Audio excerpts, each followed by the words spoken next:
Good morning. So both in the first reading and in the gospel, we have this sense of anticipation and kind of anxious joy. The first reading, Song of Songs, I think you know what it's about. It's pretty clear. My lover is coming to me, and it's just this song of one waiting for the embrace of her lover.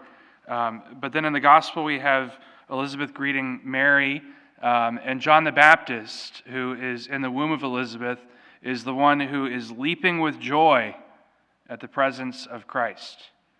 And for all of us, that ought to be our feeling. We ought to be leaping for joy with the anticipation at the coming of Christ, who loves us with a love beyond all telling. And so as we prepare ourselves over these next few days for Christmas, let us do so with a quiet sense of preparation, a quiet sense of urgency still, and that we are doing all that we can to make sure that we will be ready to receive the one who loves us. We think about in our lives people that we love, our spouse, our children, our parents, and the things that we're willing to do, the things that the sacrifices that we make. What sacrifices are we willing to make for the love that Christ has for us? What things are we willing to give up, to disassociate with? What things are we willing to set aside so that we may better prepare ourselves to leap with joy at the coming of the Christ child?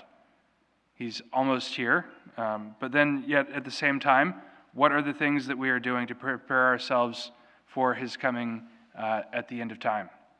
How are we living our lives? How are we allowing our whole lives to be an Advent, a time of preparation, whereby we continue to grow in holiness, we continue to grow in virtue, we continue to grow in our spiritual lives so that we may do the will of God. It's easy to just simply look and say, okay, well, we're getting ready for the little baby Jesus. It's going to be placed right here, and we got to prepare, and then it's great. And we can say, oh, look how cute that is, baby Jesus. But what are we doing to prepare for grown-up Jesus on the cross? What are we preparing for, or in what ways are we preparing for Christ the King at his second coming? In what ways are we preparing ourselves that indeed, when he does come to us, we may rejoice, we may leap with joy, we may celebrate. As we continue in these next final few days of Advent, preparing for Christmas, let us ask the Lord that he would continue to pour into our hearts that spirit of preparation, that we may each and every day do his will in our lives.